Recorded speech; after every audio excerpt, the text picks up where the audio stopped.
오늘 우리에게 허락하신 하나님 말씀은 출애굽기 4장 18절에서 31절까지의 말씀입니다. 출애굽기 4장 18절에서 31절까지의 말씀. 제가 가진 성경으로는 구약 86면이 됩니다.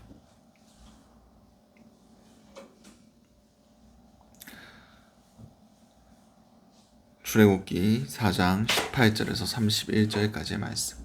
다 찾으신 줄 알고 출애굽기 4장 18절에서 31절까지의 말씀을 우리 한 목소리로 합독하시도록 하시겠습니다. 모세가 그의 장인 이드로에게로 돌아가서 그에게 이르되 내가 애굽에 있는 내 형제들에게로 돌아가서 그들이 아직 살아있는지 알아보려 하오니 나로 가게 하소서. 이드로가 모세에게 평안히 가라 하니라.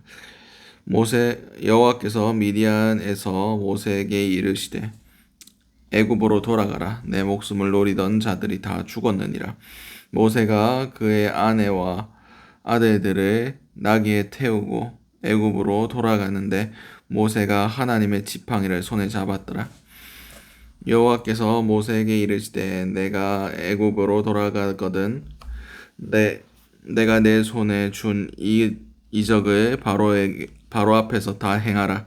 그러나 내가 그에게 마음을 완악하게 한즉 그가 백성을 보내주지 아니하리니 너는 바로에게 이르기를 여호와의 말씀에 이스라엘은 내 아들 내 장자라. 내가 내게 이르기를 내 아들을 보내주고 나를 섬기게 하라 하여도 내가 보내주기를 거절하니 내가 내 아들 내 장자를 죽이리라 하셨다 하라 하시니라. 모세가 길을 가다가 숙소에 있을 때에 여호와께서 그를 만나사 그를 죽이려 하신지라. 시보라가 돌칼을 가져다가 그의 아들의 포피를 베어 그의 발에 갖다 대며 이르되 당신은 참으로 내게 피남편이로다 하니 여호와께서 그를 놓아 주시니라. 그때에 시보라가 피남편이라 함은 할례 때문이었더라. 여호와께서 아론에게 이르시되 광야에 가서 모세를 맞으라 하시매 그가 가서 하나님의 산에서 모세를 만나 그에게 입맞추니 모세가 여호와께서 자기에게 분부하여 보내신 모든 말씀과 여호와께서 자기에게 명령하신 모든 이적을 아론에게 알리니 모세와 아론이 가서 이스라엘 자손의 모든 장로들을 모으고 아론이 여호와께서 모세에게 이르신 모든 말씀을 전하고 그 백성 앞에서 이적을 행하니 백성이 믿으며 여호와께서 이스라엘 자손을 찾으시고 그들의 고난을 살피셨다 함을 듣고 머릿속에 경배하였더라. 아멘. 오늘 우리에게 허락하신 출애굽기 4장 18절에서 31절까지의 말씀을 가지고 오늘 하루를 살아가실 은혜를 함께 나누셨으면 좋겠습니다. 우리가 먼저 기도할 기도의 제목은 우리의 삶을 받으시는 하나님을 알게 하소서. 이 부분 18절에서 23절까지의 말씀입니다. 모세가 그의 장인 이드로에게로 돌아가서 그에게 이르되 내가 여호와의 애굽에 있는 내 형제들에게로 돌아가서 그들의 아직 살아있는지 알아보려 하오니 나로 가게 하소서. 이드로가 모세에게 평안히 가라 하니라. 여호와께서 미디안에서 모세에게 이르시되 애굽으로 돌아가라. 내 목숨을 노리던 자가 다 죽었느니라. 모세가 그의 아내와 아들들을 나귀에 태우고 애굽으로 돌아가는데 모세가 하나님의 지팡이를 손에 잡았더라. 여호와께서 모세에게 이르시되 내가 애굽으로 돌아가거든 내가 내 손에 준 이적을 바로 앞에서 다 행하라. 그러나 내가 그의 마음을 완악하게 한즉 그가 백성을 보내주지 아니하리라. 너는 바로에게 이르기를 여호와의 말씀에 이스라엘은 내 아들 내 장자라.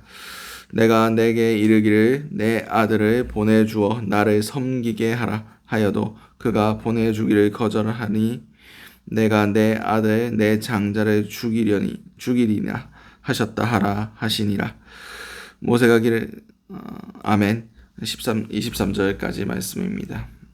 모세가 이제 하나님의 말씀을 듣고 애굽으로 출발합니다. 그때 성경은 그가 하나님의 지팡이를 들었다라고 성경 기록하고 있습니다. 하나님의 지팡이를 손에 잡았더라. 근데 이 지팡이가 하나님께서 주신 게 아니에요. 그냥 모세가 들고 있던 겁니다.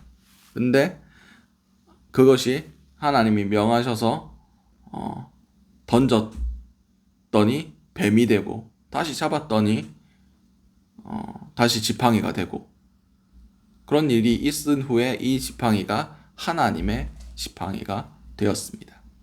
다시 말해서 우리의 삶, 우리 안에 있던 것들, 내가 지금 들고 있는 이것들, 이것이 하나님이 임재하시기 시작하면, 하나님이 받으시기 시작하면 그 소유권이 하나님께로 이전된다는 겁니다. 하나님이 그것을 하나하나 쓰시기 시작한다는 겁니다. 그렇습니다. 하나님께서 우리의 삶을 받으실 때 우리는 하나님의 삶을 살 수 있게 됩니다. 그 가운데 하나님께서 부족한 것들을 채우시고 모난 부분들을 다듬으시고 온전하게 하신 후에 하나님의 뜻을 위하여 그렇게 사용하실 것을 우리가 믿어야 됩니다. 그렇습니다. 우리가 솔직히 내 기준에서 보기엔, 세상의 기준으로 해서 보기에는 하나님께서 나를 들어서 사용하시기에, 하나님 앞에 나를 올려드리기에 너무 보잘것없고 아무것도 아니라고 생각될 때가 있을 겁니다. 내가 겸손해서 그렇게 생각할 수도 있겠지만 사단은 우리가 하나님 손에 붙들리는 것을 굉장히 싫어합니다. 그래서 나 따위가, 나 같은 존재가 어떻게 하나님의 쓰임을 받겠냐, 이런 부정적인 생각들을 하나님께서 우리를 쓰시지 못하도록 그렇게 부정적인 생각들을 계속해서 집어넣을 겁니다. 그러나 아무리 보잘것없는 우리의 삶일지라도 하나님 손에 붙들리면 하나님께서 알아서 필요에 따라 하실 겁니다. 우리는 온전히 하나님 손에 붙들리고 올려드리는 것만 결단하고 그것을 올려드릴 때에 주님께서 주님의 일을 행하신다는 것을 깨달아 하셨으면 좋겠습니다. 여러분의 삶이 보잘것없습니까?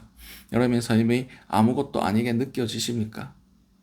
그러나 그 삶을 주님께서 받으시면 하나님의 삶이 됩니다. 내가 가진 것 아무것도 아닐지라도 모세의 지팡이가 하나님의 지팡이가 된 것 같이 하나님의 삶이 될 겁니다. 하나님이 받으시는, 쓰시는 도구가 될 것입니다.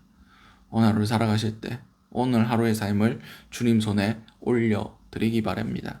그러면 우리의 삶이 아니라 하나님의 하루가 되게 주님께서 만들어 주실 겁니다.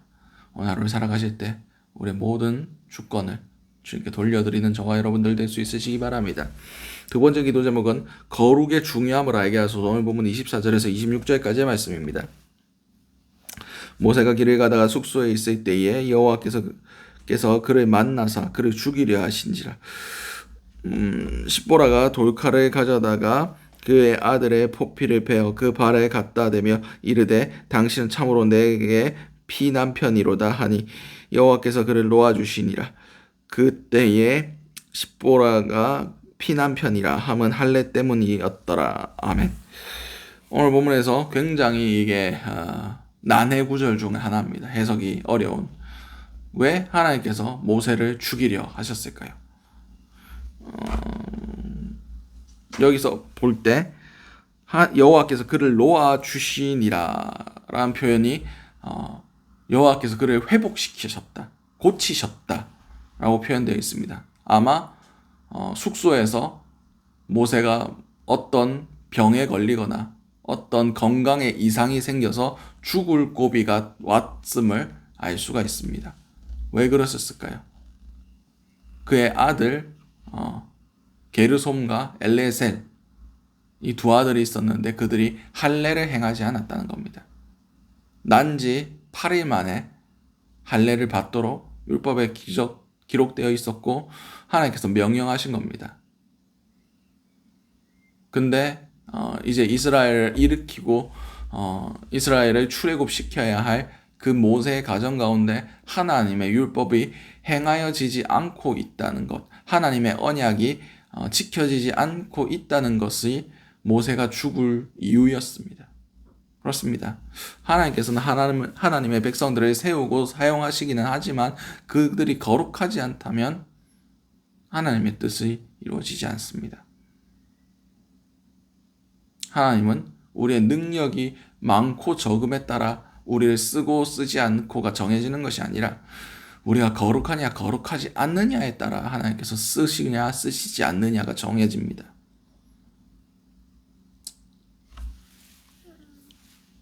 오늘 하루 살아가실 때 내 능력 없음, 내 부족함 여기에 집중하지 마시고 내가 거룩하냐, 내가 구별되었느냐, 주님 받으실 만한 삶을 살아가느냐 이것에 집중하시는 저와 여러분들 될 수 있으시기 바랍니다. 화려하진 않아도 깨끗한 그릇이면 되는 겁니다. 아무리 화려해도 깨끗하지 않으면 쓰임받지 못합니다. 하나님께서 그렇게 거룩함을 중요하게 여기시고 모세를 죽일 만큼 하나님께서 그 문제에 대해서 심각하게 다루셨다는 것을 기억하실 수 있는 저와 여러분들 될 수 있으시기 바랍니다. 마지막 기도 제목은 하나님께서 연합케 하심을 알게 하소서. 본문 27절에서 31절까지의 말씀입니다. 모세가 아론에게 이르시되 광야에 가서 모세를 맞으라 하심에 그가 가서 하나님의 산에서 모세를 만나 그에게 입맞추니 모세가 여호와께서 자기에게 분부하여 보내신 모든 말씀과 여호와께서 자기에게 명령하신 모든 이적을 아론에게 알리니 모세와 아론이 가서 이스라엘 자손의 모든 장로를 모으고 아론이 여호와께서 모세에게 이르신 모든 말씀을 전하고 그 백성 앞에서 이적을 행하니 백성이 믿으며 여호와께서 이스라엘 자손을 찾으시고 그들의 고난을 살피셨다 함을 듣고 머릿속에 경배하였더라. 아멘. 오늘 본문에서 이제 하나님께서 공동체를 연합케 하시는 방법에 대해서 기술하고 있습니다. 우선은 하나님께서 모세에게 먼저 말씀하셨어요. 아론과 같이 동력할 거다. 그리고 그와 동시에 아론에게 하나님께서 나타나셔서 동일한 메시지를 주십니다. 모세를 만나라. 모세와 연합해라. 그렇습니다. 하나님은 인격적인 하나님이시기 때문에 한 방향으로만 그것을 메시지를 주시는 것이 아니라 그 메시지를 받는 쌍방간에 동일한 메시지를 주십니다. 그냥 한 명한테는 말하고 다른 사람들은 거기에 대해서 처음 듣는 이야기인데 이렇게 하는 것이 아니라 베드로와 고넬료에게 동일하게 말씀하셨던 것 같이 그 메시지를 받고 그 뜻을 하나님께서 공유하게 하시는 사람들에게 동일하게 말씀해 주십니다. 그리고 또 어떤 일들이 일어납니까? 아론이 모든 장로들을 모으고 모세가 하나님께서 하셨던 그 말씀들, 그 이적들을 그들에게 보여주고 그들을 믿게 합니다. 맹목적으로 따라오라고 얘기하는 게 아닙니다. 하나님께서 주신 비전과 하나님께서 주신 그 능력들, 하나님의 계획을 그 공동체 안에서 공유하는 겁니다. 결과적으로 그들이 어떻게 되었습니까? 하나님을 바라보고 하나님을 찬양하게 되었습니다. 참된 리더는 자기를 바라보게 만드는 사람이 아닙니다. 주께서 그 리더에게 주신 비전을 통해서 각자가 하나님 앞에 서도록 만드는 것이 하나님의 공동체가 마땅히 이루어야 할 조직입니다.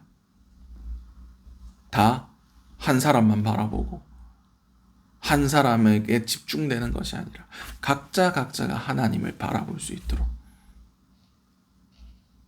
그 공동체에게 주어진 비전을 공유하는 사람이 바로 그 공동체의 리더라는 것을 오늘 이 본문을 통해서 알 수가 있습니다.